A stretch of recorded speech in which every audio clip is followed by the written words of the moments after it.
जय हिंद दोस्तों, स्वागत है आप सभी का एक बार फिर से हमारे चैनल में। दोस्तों इस वीडियो में मैं आपके लिए लेकर आया हूं आज दिन भर की तमाम बड़ी और मुख्य खबर। जी हां, आपको बता दें कि काफ़ी सारी बड़ी और सीधे आपके काम की खबर आ रही है, इसलिए इस वीडियो को पूरा अंत तक जरूर देखना। जिसमें हम बात करने वाले हैं, रूस में कोरोना वैक्सीन का पहला बैच हो चुका है तैयार।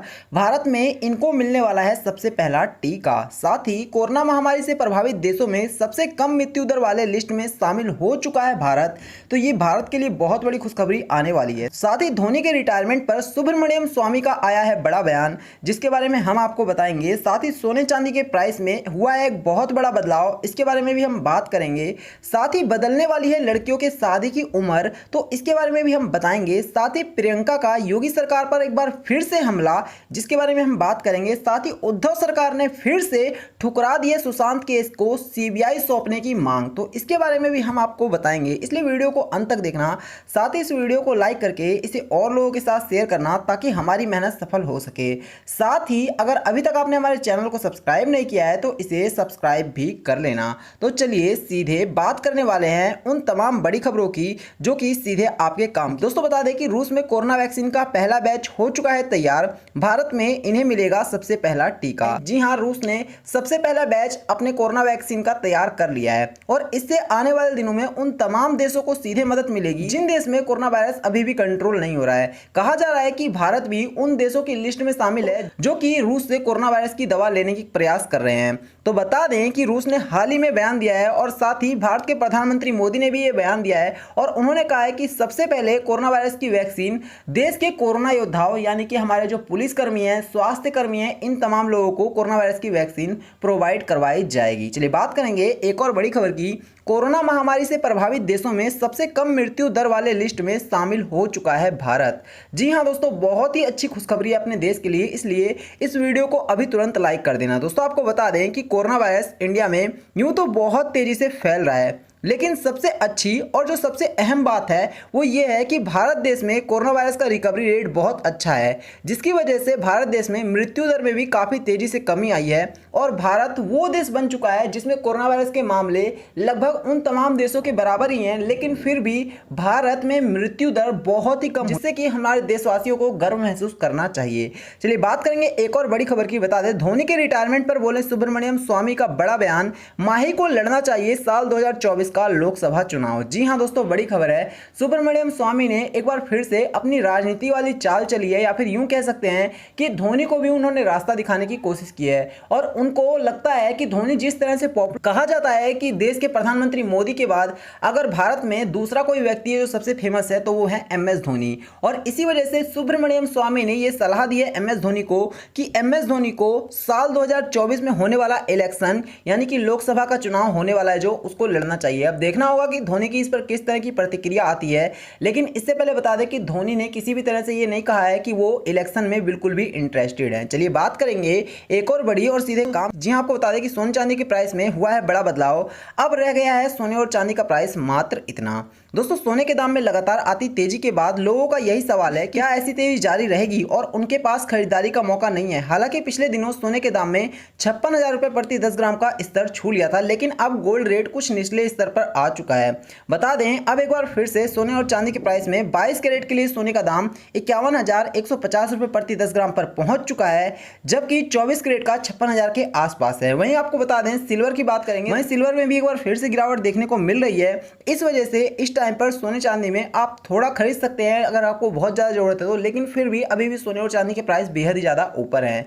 चलिए बात करेंगे एक और बड़ी और मुख्य खबर की। जी हां, आपको बता दें गवर्नमेंट एक बार फिर से कर रही है विचार, लड़कियों की शादी की उम्र कर सकती है निर्धारित। दोस्तों आपने देखा होगा कि लड़कियों की शादी की उम्र जो है अभी वो 18 साल है, लेकिन इसको लेकर के गवर्नमेंट एक बार फिर से बहुत बड़ा अपडेट लेकर के आ सकती है। पीएम नरेंद्र मोदी ने 74वें स्वतंत्रता दिवस के अवसर पर लाल किले से देश को संबोधित करते हुए कहा है कि हमने अपनी बेटियों की शादी के लिए न्यूनतम आयु पर पुनर्विचार करने के लिए कमेटी का गठन कर दिया है। इस कमेटी की तरफ से रिपोर्ट दिए जाने के बाद हम इस पर उचित फैसला लेंगे।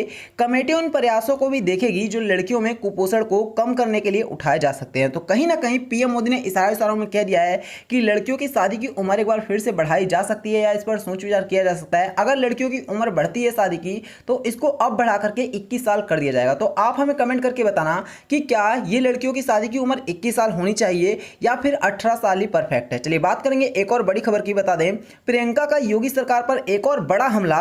कहा स्मार्ट मीटर के चलते 4 गुना बढ़े हैं बिजली के बिल। जी हां, बिजली के बिल से तो रियल में ये लोग परेशान है, लेकिन प्रियंका गांधी ने योगी सरकार पर एक बार फिर से बिजली के बिल को लेकर के निशाना साधा है। प्रियंका गांधी का मानना है कि जो स्मार्ट मीटर लगे हैं उसकी वजह से, जी हां, स्मार्ट मीटर की वजह से उत्तर प्रदेश के लोगों को काफी ज्यादा समस्या का सामना करना पड़ा है। क्योंकि प्रियंका गांधी का मानना है कि अगर स्मार्ट मीटर ना लगते हैं तो लोगों को शायद जो 4 गुना ज्यादा बिजली का बिल भरना पड़ रहा है वो ना भरना पड़ता। अब देखना होगा कि किस तरह से देश की जनता योगी सरकार को इसका बयान देती है। चलिए बात करेंगे एक और बड़ी खबर की। उद्धव सरकार ने फिर ठुकराई है सुशांत केस को सीबीआई को सौंपने की मांग, दी है इस तरह की दलील। दोस्तों आपने शुरू से ही देखा होगा, जब से सुशांत का केस सामने आया है उसके बाद से उद्धव सरकार लगातार इस केस में टांग अड़ाने की कोशिश करती रही है। और एक बार फिर से कुछ ऐसा ही हुआ है, जब सीबीआई की मांग एक बार फिर से उठी है तो उद्धव सरकार ने एक बार फिर से टांग अड़ाने की कोशिश की है। उद्धव सरकार अलग अलग तरह के बहाने बनाते रही है और उद्धव सरकार कभी कहती है कि हम लोगों को कोशिश करना चाहिए कि पुलिस ही अपना काम कर ले, और कभी उद्धव सरकार कुछ और ही बहाना करती है। इस वजह से लगातार सुशांत सिंह केस सुलझने की बजाय और उलझता जा रहा है, और जिसकी वजह से ये केस और ज्यादा पेचीदा बनता जा रहा है। चलिए बात करेंगे एक और बड़ी खबर की। बता दें, दिल्ली में पड़ती रहेंगी रिमझिम फुहारें, 19 अगस्त तक बारिश की संभावना। जी हां, मौसम विज्ञानी की तरफ से एक भयंकर अलर्ट जारी किया गया है। बता दें कि वैसे तो सावन का महीना बीत चुका है, लेकिन फिर भी अभी भी बारिश की रिमझिम दिल्ली, हरियाणा और उत्तर प्रदेश में थमने का नाम नहीं ले रही है। और इतना ही नहीं, मौसम वैज्ञानिक ने एक बार फिर से कहा है कि 19 अगस्त तक अभी भी दिल्ली में रिमझिम बारिश देखने को मिल सकती है। इसलिए अगर आप भी दिल्ली में रहते हैं तो थोड़ा सा तैयार रहना। चलिए बात करेंगे एक और बड़ी और मुख्य खबर की। तो बता दें, राहुल गांधी ने लगाया है बड़ा आरोप, भारत में फेसबुक और व्हाट्सएप पर बीजेपी और आरएसएस का है कंट्रोल। जी हां दोस्तों, बड़ी खबर है। बता दें कि राहुल गांधी एक बार फिर से बीजेपी के ऊपर फेसबुक, व्हाट्सएप यानी कि सोशल मीडिया के जरिए तंज कसते हुए नजर आ रहे हैं। उनका ऐसा मानना है कि फेसबुक और व्हाट्सएप पर पूरी तरह से बीजेपी का ही शासन चलता है, और फेसबुक और व्हाट्सएप पर जितने भी सब कोई बीजेपी के हैं या फिर बीजेपी के लोग काफी ज्यादा प्रमोट करते हैं अपने आप को। इसकी वजह से राहुल गांधी ने बीजेपी और आरएसएस पर इस तरह के इल्जाम लगाए हैं, और उनका मानना है कि बीजेपी पूरी तरह से सोशल मीडिया का भरपूर उपयोग करती है और पूरी तरह से फेसबुक और व्हाट्सएप भी बीजेपी के कहने पर ही चलते हैं। अब जनता इसके बारे में डिसाइड करेगी कि क्या ऐसा सच है, क्या सच में ही फेसबुक और व्हाट्सएप बीजेपी या फिर आरएसएस के कहने पर चलते हैं। आप हमें कमेंट करके बताएं। चलिए बात करेंगे एक और बड़ी खबर की। गैस सिलेंडर अगर समय से पहले खत्म हुआ तो एजेंसी पर होगी कार्रवाई। जी हां दोस्तों, बहुत बड़ी खबर है।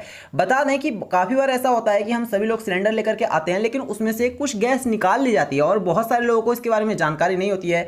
लोगों को ये लगता है कि आखिर गैस निकले ही कैसे, पहले से ही सील है। लेकिन ऐसी बात नहीं है कि उसकी सील को तोड़ा नहीं जा सकता या फिर से सील किया नहीं जा सकता। सब कुछ पॉसिबल है इस दुनिया में, और ऐसा ये तो बहुत छोटी मोटी चीज भी हो सकती है।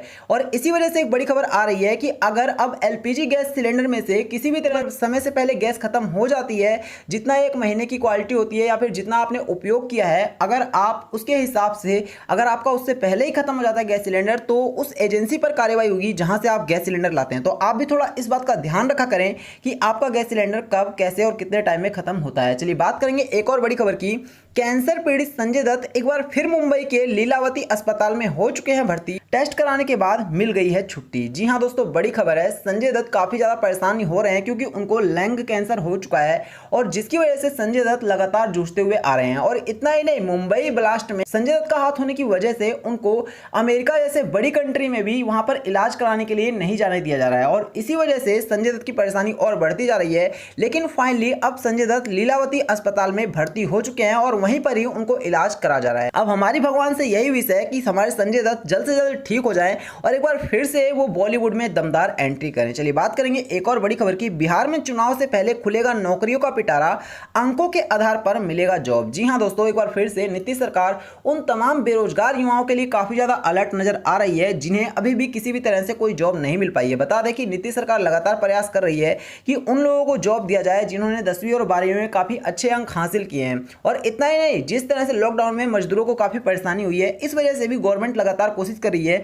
और लोगों के सामने और साथ ही गवर्नमेंट के सामने रोजगार का मुद्दा एक काफ़ी बड़ा मुद्दा बनता हुआ नजर आ रहा है। अगर गवर्नमेंट इस पर खरा उतरती है, चाहे बिहार की गवर्नमेंट हो, उत्तर प्रदेश, दिल्ली, कहीं की भी गवर्नमेंट हो, अगर वो रोजगार दिलाने में लोगों को खरी उतरती है तो हो सकता है कि उनके इलेक्शन में जीतने के बहुत ही ज़्यादा चांस बढ़ जाएं, क्योंकि लॉकडाउन के बाद लोगों के पास रोजगार नहीं है और काफ़ी हद तक ऐसे लोग होंगे जिनके पास अभी भी रोजगार की बेहद ही बड़ी समस्या होगी और लग रहा होगा कि उनको काम मिलेगा भी या फिर नहीं। तो गवर्नमेंट इस पर ज़्यादा फोकस कर रही है और अगर गवर्नमेंट इलेक्शन जीतना चाहती है तो उन्हें रोजगार तो देना ही होगा। तो ये थी आज दिन भर की तमाम बड़ी और मुख्य खबर। हमें उम्मीद है कि आपको ये खबरें पसंद आई होंगी, साथ ही आपके काम की होंगी। वीडियो को लाइक करना, इसे और लोगों के साथ शेयर करना और चैनल को जरूर सब्सक्राइब करना। धन्यवाद।